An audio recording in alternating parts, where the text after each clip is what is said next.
저는 오늘 불편한 역주행이란 설교 제목을 가지고 함께 은혜를 나누고자 합니다. 우리 성도님들께서 만약에 여기서 부산을 간다고 하면 가장 빠른 방법으로 부산을 갈 수 있는 방법은 뭘까? 딱 떠오르는 그 방법이 뭐가 있을까요? 저는 SRT가 제일 먼저 생각이 나더라고요. 동탄에 가깝기도 하고 KTX는 또 다시 광명까지 올라가야 되고 번거롭고, SRT는 동탄에서 타서 3시간 반인가 그러면 바로 이제 부산에 가게 되니까. 근데 어떤 분들은 비행기를 타는 게 제일 빠를 것 같다고 하고, 어떤 분은 자동차를 모는 것을 좋아하시는 분들은 자동차를 타는 것이 좋다라고 얘기하실 수도 있습니다. 어떤 것을 타시든지 간에 우리가 부산을 간다고 하면 그 부산을 향하는 그 길에서 가장 빠르고 가장 쾌적한 길을 우리는 선택을 할 것입니다. 자동차를 선택했다 그러면 우리는 가장 단거리에서 가장 쾌적하고 넓은 길, 그리고 포장도 제일 잘 돼 있는 길, 꾸불꾸불한 길이 아니라 쭉쭉 뻗어 있는 고속도로와 같은 길들을, 우리는 가장 지름길과 같은 길들을 찾아 나설 거야. 그런데 만약에 우리가 부산을 가는데 내가 타고 있는 비행기가, 내가 타고 있는 KTX가, 내가 타고 있는 SRT가 갑자기 안내방송이 나오는데 여러분들은 지금 목포행 KTX를 타고 계신 것을 환영합니다. 잘 타셨습니다. 이 비행기는 목적지가 목포입니다 라는 소리를 딱 들었을 때에 당황하겠죠. 야, 이거 빨리 낙하산이라도 준비해서 빨리 내려야 되는 거 아닌가? 빨리 이거 어떻게 해야 되는데, 난 부산으로 빨리 가야 되는데 내가 티켓을 잘못 끊어서 목포로 가고 있구나. 무엇인가 잘못됐고 큰일 났고 내가 왜 이런 실수를 했을까라고 당황을 크게 할 겁니다. 저도 제가 샌디에고에서 사역을 1년을 했는데요, 샌디에고를 내려간 지 얼마 안 됐을 때 새벽에 갑자기 전화가 왔어요. 2시 반에. 목사님 급하게 자기가 강사 목사님을 모셔드리기가 어렵게 돼서 3시에 강사 목사님을 샌디에고 공항으로 좀 모셔드려야 된다는 거야. 그래서 제가 문자를 드릴 테니까 그 공항까지 좀 모셔다 드렸으면 좋겠다는 거야. 그래서 저는 온 지 얼마 안 됐으니까 문자를 받았지만 3시면 빨리 나가야 되니까 막 씻었어요. 씻고 무조건 나갔어요. 저는 샌디에고에는 공항이 얼마 안 됐으니까 샌디에고 국제공항만 있는 줄 알았어요. 그래서 목사님을 모시고 샌디에고 국제공항으로 쫙 다 갔어요. 그래서 샌디에고 국제공항에 내려드렸더니 그 목사님이 내가 볼 때 여기가 아닌 것 같다는 거예요. 6시 비행기인데 그때가 5시 조금 이제 넘었던 시간이에요. 뉴욕으로 가셔야 되는데. 어딘데요? 그랬더니 칼스베드라는 거예요. 칼스베드는 여긴 남쪽이고 여긴 완전 북쪽이거든요. 정반대입니다. 목사님 빨리 타세요. 그때부터 같이 중보 기도를 하면서 놓치지 않게 해달라고 같이 기도하면서 칼스베드 공항으로 같이 모셔다 드렸고, 그분하고는 아주 끈끈한 관계가 됐어요. 그 목사님이 누구냐면 우리 교회도 오셨던 찬양사역자 한웅재 목사님이에요. 저랑도 많이 그래서 친해졌고, 우리 교회도 모셨고 그전에도 모셨고, 지금도 얘기하면 그때 당황스러웠던, 같이 기도했던 때를 계속 얘기를 합니다. 우리는 이런 경험들이 종종 있지만 그렇게 많이 있지는 않을 겁니다. 왜냐하면 반대의 길로 간다는 것은 우리의 경험에서는 일어날 수가 없는 거예요. 그런데 오늘 말씀에 사도 바울이 자신이 가려고 했던 목적지와 정반대의 길을 가고 있다면, 오늘 말씀을 읽을 때는 그것이 드러나진 않지만 제가 하나하나 짚어드리면, 19장에서부터 오늘의 말씀까지를 짚어드리면 사도 바울이 완전히 정반대의 길을 가고 있다는 것을 깨닫게 되면서 왜 이 사도 바울은 이 길로 가고 있을까를 깨닫게 되실 것입니다. 19장 21절에 보면 이 일이 있은 후에 바울이 마게도냐와 아가야를 거쳐 예루살렘으로 가기로 작정하여 이르되 내가 거기 갔다가 후에 로마로 보아야 하리라 하고 라고 하면서 자신의 최종 목적지를 로마라고 이야기를 합니다. 이 이야기를 한 장소가 어디냐면 에베소라는 장소예요. 에베소에서 이제 나는 예루살렘을 갔다가 이제 거기를 거쳐 경유지로 해서 이제 나는 로마로 갈 것이라고 이야기를 한단 말이에요. 어차피 사도 바울은 로마에서의 이방인의 사역의 최종 목적을 두고 이방인 전도의 꿈을 꾸면서 이 여행길을 나선 거야. 그런데 우리가 지난주에 말씀을 나눴다시피 굳이 사도 바울은 예루살렘에 갈 필요가 없어 보였단 말이에요. 두로와 가이사 지역에 있었던 성도들이, 제자들이 이제 사도 바울이 예루살렘으로 가는 그 길에서 성령님께서 감동해 주셔서 거기 가면 사도 바울은 결박을 당하고 핍박을 당할 것이다 라는 그런 울림을 주셨기 때문에 사도 바울이 예루살렘으로 향하는 것을 반대를 했습니다. 왜 굳이 거기를 가려고 합니까? 안 됩니다. 안 됩니다. 사도 바울이 가야 될 이유들도 얘기했겠죠. 그 얘기를 들었을 때 특별한 목적이 아니었을 거예요. 안 됩니다. 바로 로마로 가십시오. 분명히 그렇게 얘기했었을 것이요.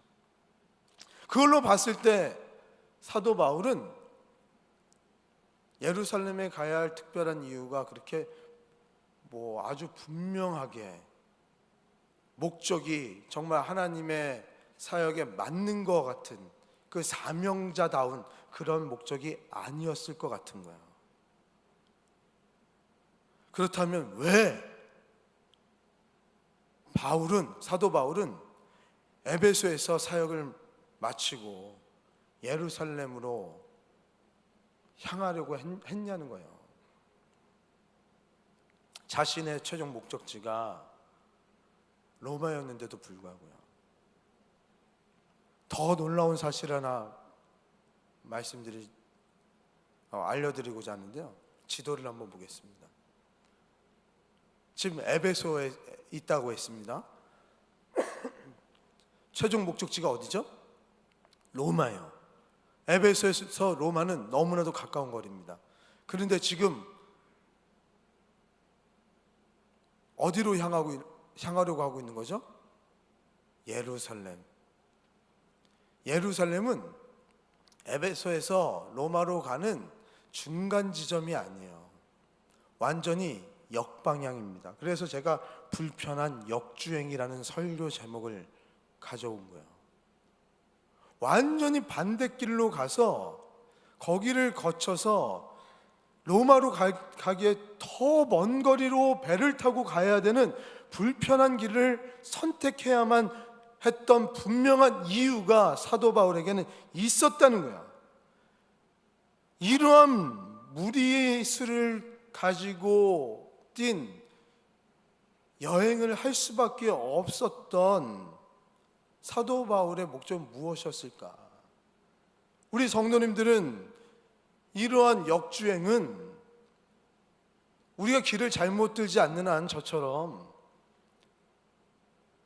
이렇게 굳이 내가 부산을 가는데 아무 이유 없이 목포를 들렸다 가지 않잖아요.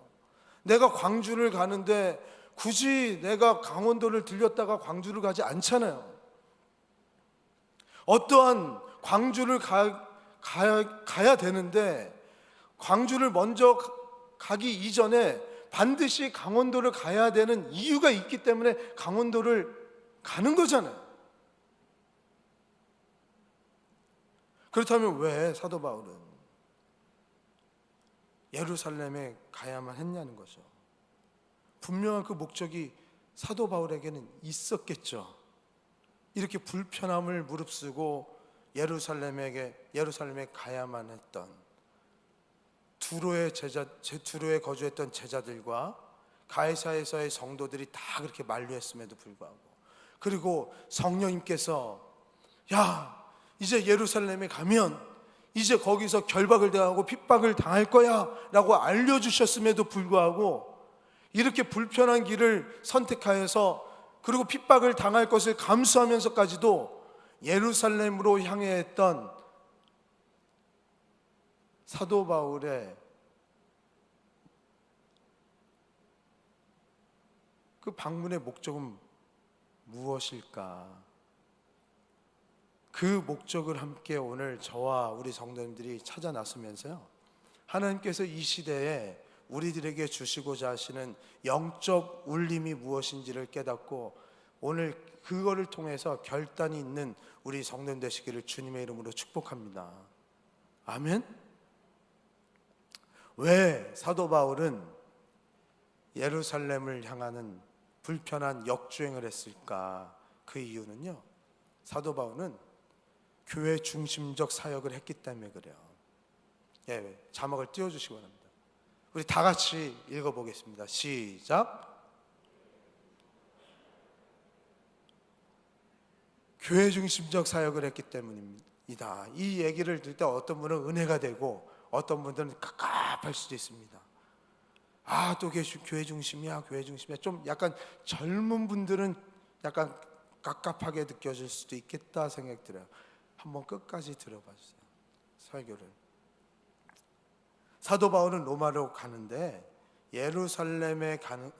로마로 가는 것보다 예루살렘에 가는 것이 더 중요하다고 생각한 것이 바로 여기에 있습니다.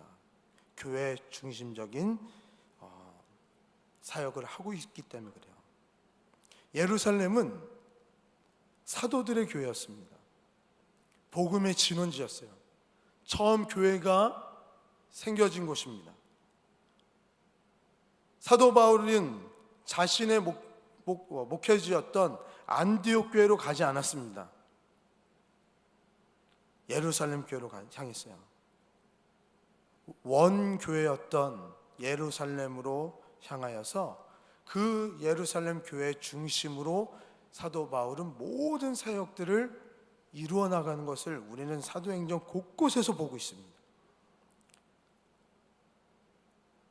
사도행전 9장에 보면 사도 바울이 회심을 한 뒤에 다메섹에서 예수님을 만나고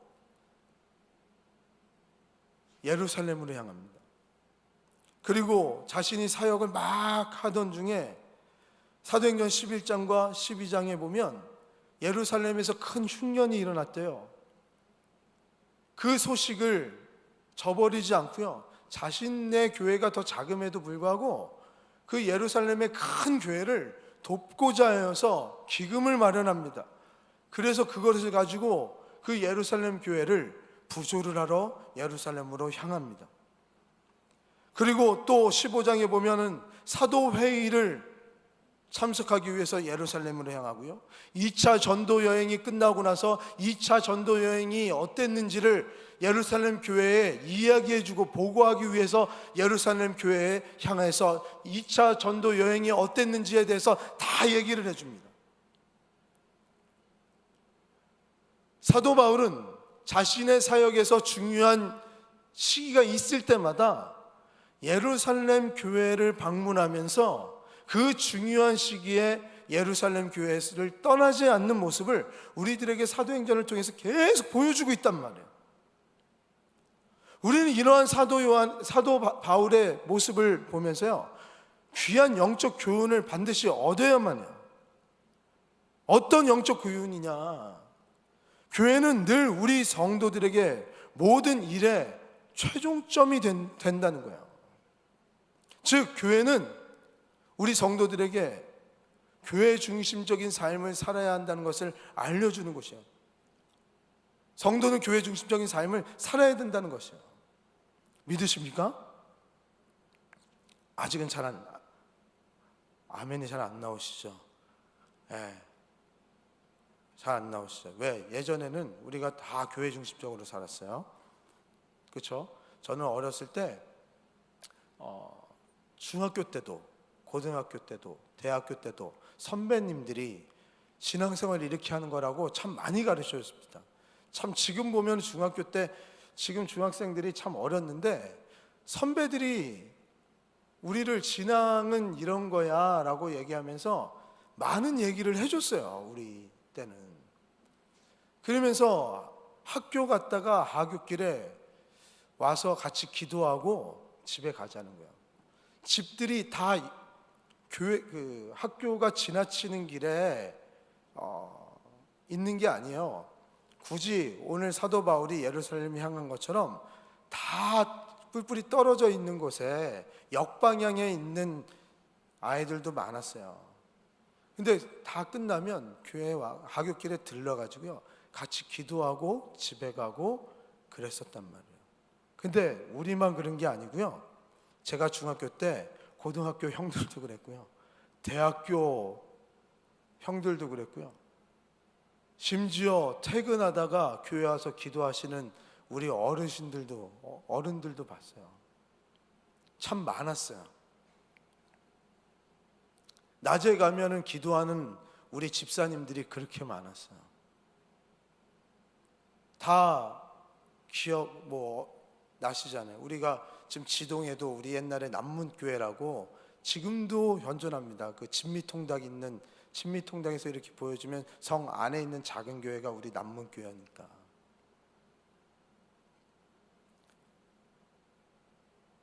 사도 바울도 똑같이 교회 중심적인 삶을 살았어요. 사도 바울은 직접 로마로 향해도 됐었습니다. 하지만 로마로 향하기 전에 예루살렘으로 향해야 될 분명한 목적이 있었어요. 왜냐하면 로마 전도의 시작점을, 이방인의 전도의 시작점을 예루살렘 교회에서 시작하길 원했던 거예요. 로마의 이방인들 전도가 아무리 급해도요,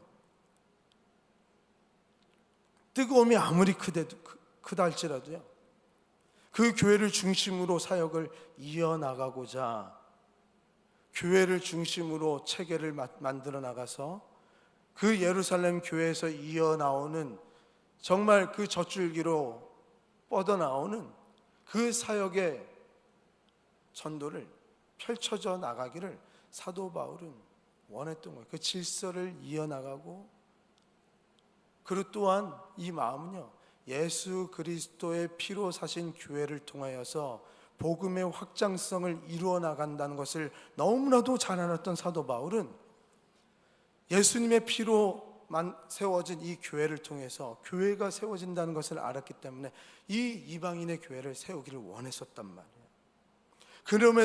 그래서 사도 바울은 자신에게 핍박이 올 것을 감수함에도 불구하고 예루살렘으로 향해서 교회 중심의 삶의 그 전도의 최우선의 시작을 교회의 시작점으로 두기를 원했던 것입니다. 사랑하는 시흥속교회 성도 여러분, 오늘의 설교는 막 우리에게 감동을 주는 설교는 아니에요. 교훈적인 설교입니다. 교회 중심적인 삶을 살아야 된다고, 그러한 전도를 해야 된다고, 그러한 선교를 해야 된다고. 우리는 교회 기반의 전도를 하지 않고 교회 기반의 선교를, 교회 기반의 사역을, 교회 기반의 삶을 살지 않으면 우리가 교회이기 때문에 하나님 예수 그리스도의 피로 사신 교회에서 이렇게 피로 만들어진 교회를 부정하고 우리가 이 사역들을 하기 시작하면 우리의 개인의 교회도 위험해지기 시작하고 우리의 사역들도 위험해지기 시작하는 거예요. 교회는 더 이상 복음을 떠나선 의미가 없어지는 거예요. 사도 바울의 교회관을 우리는 여기서 엿볼 수가 있는 것입니다. 믿으십니까? 교회가 없이는 전도도 없습니다. 교회가 속하지 않는 전도는, 사역은, 선교는 오류가 생길 수밖에 없어요.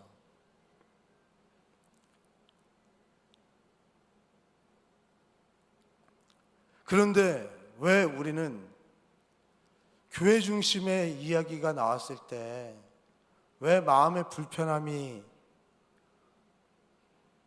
들 수가 있을까? 답답함이 들 때가 있을까? 아멘이 왜 이렇게 교회 중심의 삶을 살아야 됩니다 라고 했을 때 우리가 은혜 받을 때처럼 아멘 크게 나오지 않을까? 왜 그러냐면 교회 중심이라는 단어에서 주는 의미가 변색됐기 때문에 그래요. 변질되었기 때문에 그래요. 어떻게 변질됐냐? 교회 중심 이게 교회의 이기적인 집단주의로, 우리들끼리의 행복으로 교회 중심을 너무 많이 얘기했었던 거예요. 그러다 보니까 또 우리 교회에서 우리들끼리 또 행복하고 우리들끼리 이기적으로 하고 욕심을 풀려고 또 교회 중심으로 하는 거 아닌가라는 무의식적인 반응이 나오기 때문에 답답함이 있는 것은 아닙니까? 그런 것 때문에 우리가 더 크게 펼쳐져 나가야 될 교회 중심의 선한 영향력들이 가로막고 있지는 않습니까? 그렇다면 우리는 변질된 교회 중심, 우리가 사도 바울이 이야기하는 그 교회 중심의 사역이 회복되기 위해서 우리는 사도 바울이 이야기하는 교회 중심의 삶이 무엇인지를 알아야 되겠죠. 그걸 알면서 우리에게 변질됐던 교회 중심의 잘못된 의미를 깨부셔야 되겠죠. 그렇다면 우리는 사도 바울이 보여주고 있는 교회 중심의 삶은 무엇일까를 잘 바라봐야 될 줄 믿습니다. 19절의 말씀에 보니까요, 이 말씀의 내용에서 사도 바울은 자기가 예루살렘에 가야 할 모든 목적이 다 여기에 있음을 보여주고 있어요. 바울이 무난하고 하나님이 자기의 사역으로 말미암아 이방 가운데 하신 일을 낱낱이 말하니, 이거 말하려고요, 사도 바울은 핍박을 감수하면서 결박을 감수하면서까지, 그리고 역주행의 불편함을 감수하면서 예루살렘에 온 거예요. 이게 뭐가 대단하다고. 근데 이 말씀 잘 살펴보면요, 하나님의 일. 근데 하나님의 어떤 일이냐? 사도 바울의 사역, 하나님께서 사도 바울인 자기를 사도로서 세우신 것에 대한 그 감사가 묻어나고 자긍심이 묻어나 있는 이 짧은 문구입니다. 하나님께서 자기를 이방인의 사도로서 세워주셔서 이방인들의 가운데서 전도했던, 하나님이 기뻐하셨던 많은 일들을, 그들에게 전도했던 일들 가운데서 하나님의 역사가 일어났던 많은 일들을 낱낱이 그들에게, 예루살렘 교회 성도들에게 다 보고하고 있었던 거예요. 이것을 왜 보고했었을까요?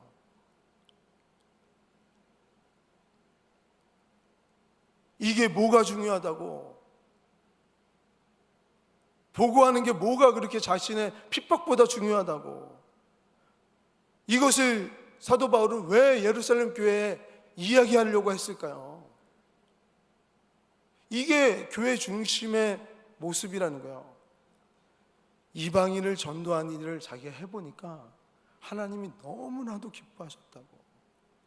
이제 앞으로 나는 로마로 향해서 이방인을 향한 전도의 사역을 하려고 하는 하나님의 그 사명을 갖고 이제 향할 텐데, 이제 이 이방인을 향한 전도의 일을 예루살렘 교회도 함께 전력을 다해서 함께 동참하자라고 알리고 있는 거야. 왜요? 교회의 목적 가운데 하나가 바로 전도하는 일이니까. 이전까지는 예루살렘 교회는 이방인들에 대해서 전도하는 일을 하지 않았으니까. 이 전도하는 일의 중심을 예루살렘 교회 원교회 사도들의 교회에서부터 시작하기를 원하고 있는 거니까.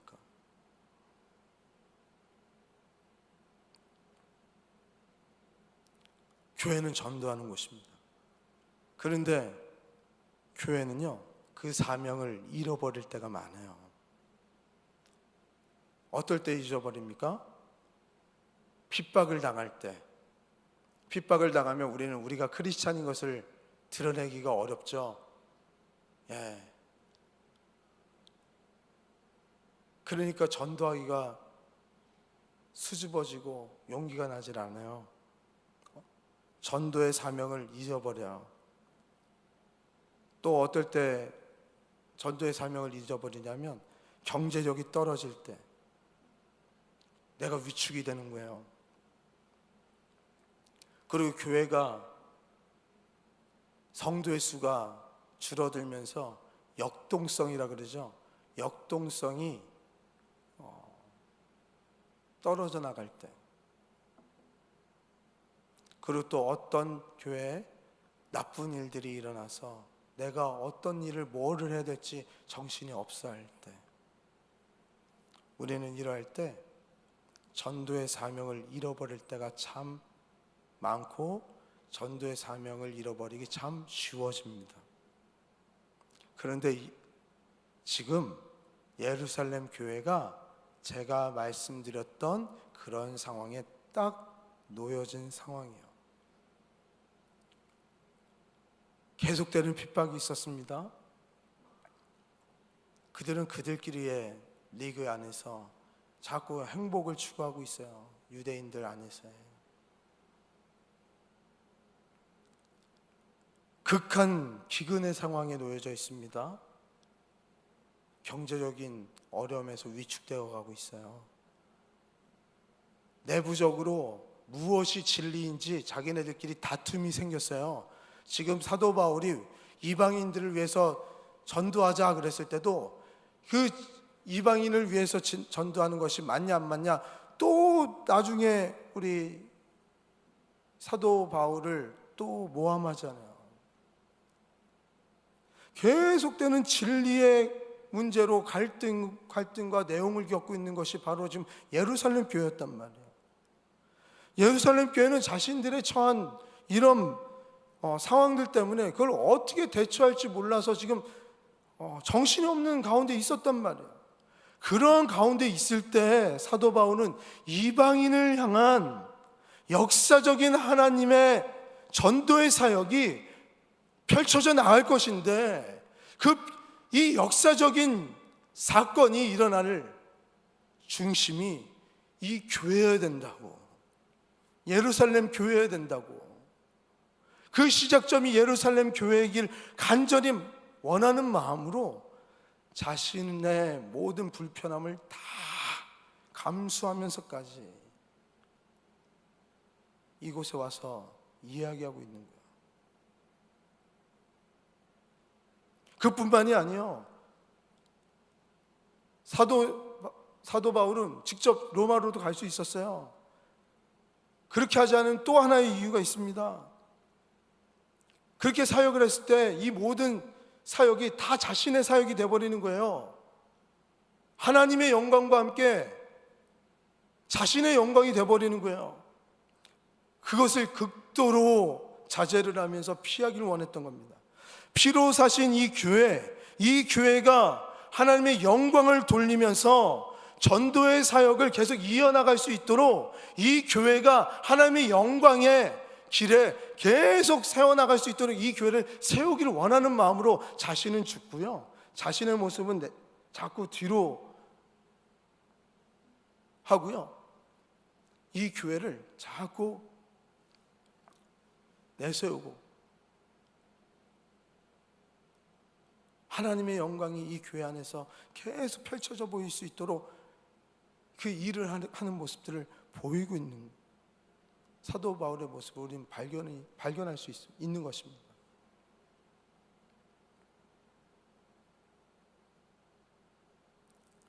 그런데 우리 현대의 교회를 이렇게 보세요.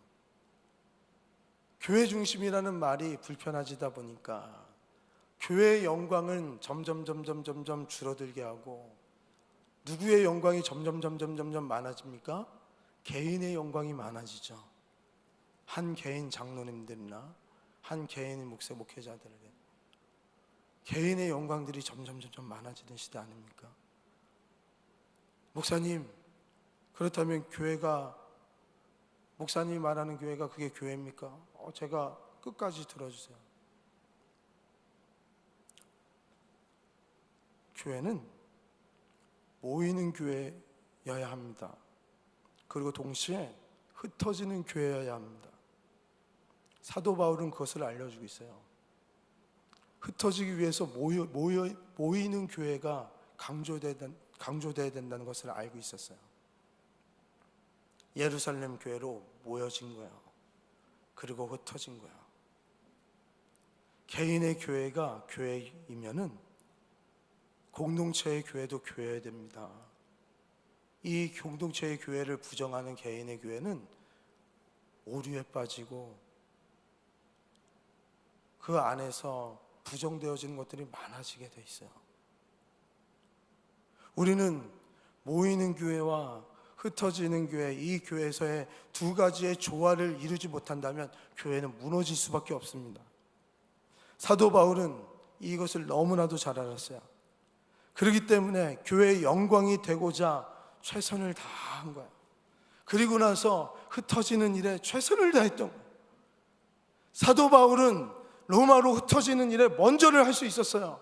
하지만 모이는 일을 먼저 하며 그 교회의 영광을 집중시키는데 최선을 다했습니다.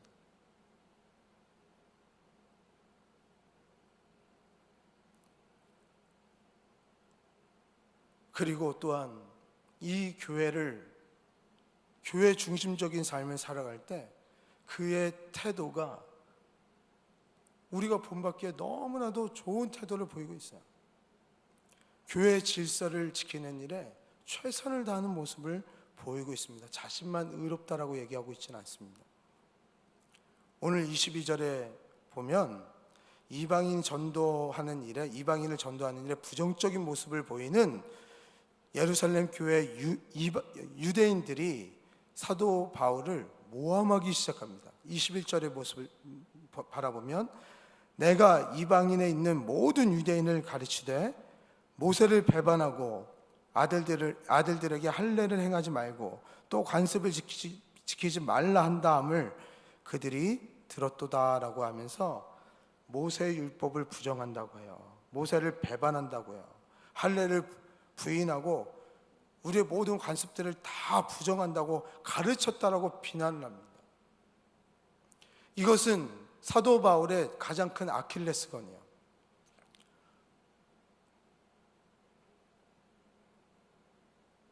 이방인들을 자꾸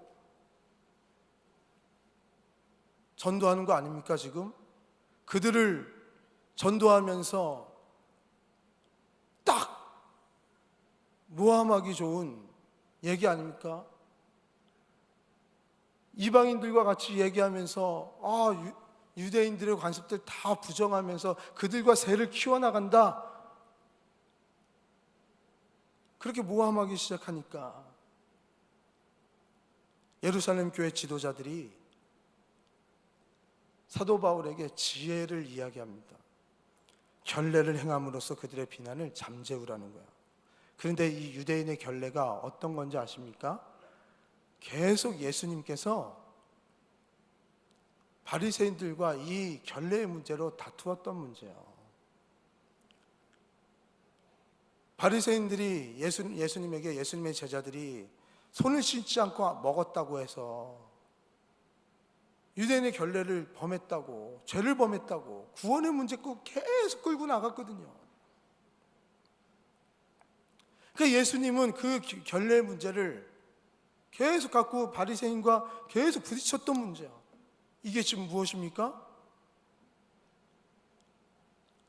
그것들을 아직 깨지 못하고 있는 거예요, 유대인들은.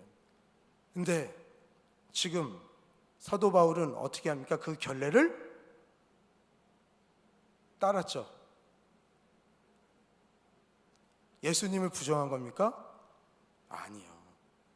예수님이 십자가에 달려 돌아가셔서 구원을 이루심으로 그것이 더 이상 구원의 문제가 되지 않음을 사도 바울은 알았어요. 이제 이 결례의 문제는 위생의 문제고 청결의 문제라는 것을 인식을 하고 청결의 문제로서 이 결례를 행했던 거예요. 그러면서 그 모든 논란들을 다 잠재우기 시작했는데, 실제로 사도 바울이요, 그들과 함께 신학적인 논쟁을 폈으면 이겼을까요? 졌을까요? 이겼겠죠. 신학적으로 엄청 단단했던 사람이니까. 그런데 이것도 불편한 역주행이 됐죠. 예수님 때의 시대로 불편하게 그때로 다시 돌아간 거예요. 모든 것이 다 불편해진 거예요.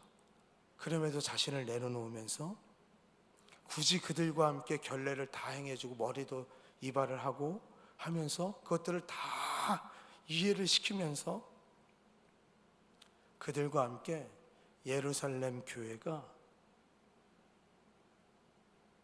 이방인들의 전도의 진원지로서 사용받기를 원하는 일에 하나하나 쓰임받기, 설득하는 일을 펼쳐져 나가고 있단 말이에요. 그 겸손의 모습, 겸손은 교회를 세우는 것입니다. 믿으십니까?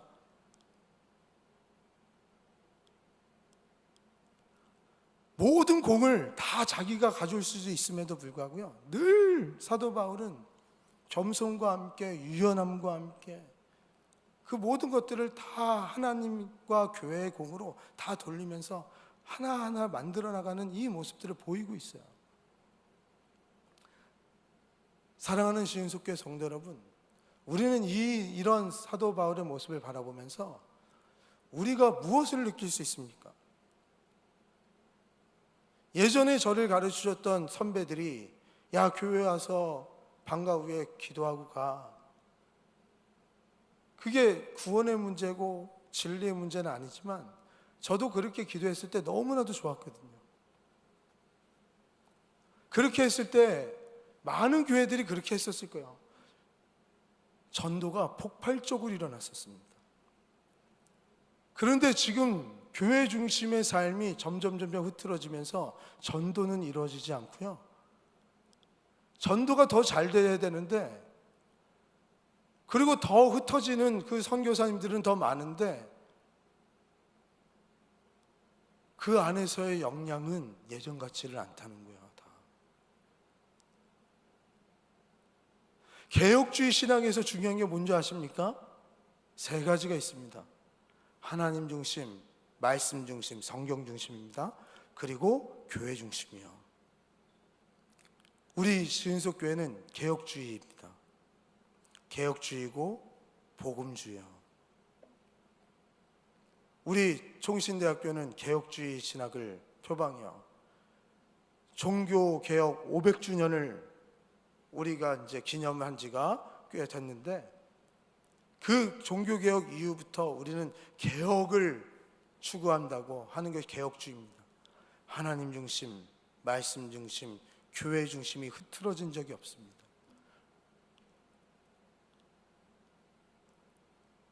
우리가 조금 더 불편하고 우리가 조금 더 생각과 조금 더 이성적으로 맞지 않는다 할지라도요, 사도 바울이 예루살렘에 역주행을 한 뒤에 이 교회 안에서 이 교회를 세워 나간 뒤에 자신의 사명을 감당한 것처럼 우리 시흥속 교회도, 개인의 교회도, 우리 공동체를 중심으로 하는 교회 안에서 서로 교제하고 이 교제하는 이 공동체를 사랑함으로 인해서 서로 개인의 교회는 흩어져서 전도하는 교회가 되어야 될 줄 믿습니다. 교회에 속하지 않는 전도는 오류가 생길 수밖에 없음을 꼭 기억해 주시고, 우리는 늘 겸손하게 우리의 생각만 고집하지 말고 늘 하나님 중심, 교회 중심, 말씀 중심, 교회 중심의 삶을 생각하며 우리를 사랑하시는 하나님, 우리를 늘 옳은 길로 인도해 주시는 그 말씀의 중심, 그리고 우리를 구원해 주셔서 구원의 복음을 확산시켜 주실 교회 중심의 삶을 살아나갈 때 놀라운 우리의 삶에도, 개인의 삶에도 정말 풍성함이 있고 윤택함이 있고 하나님의 은혜가 넘치게 될 줄 믿습니다.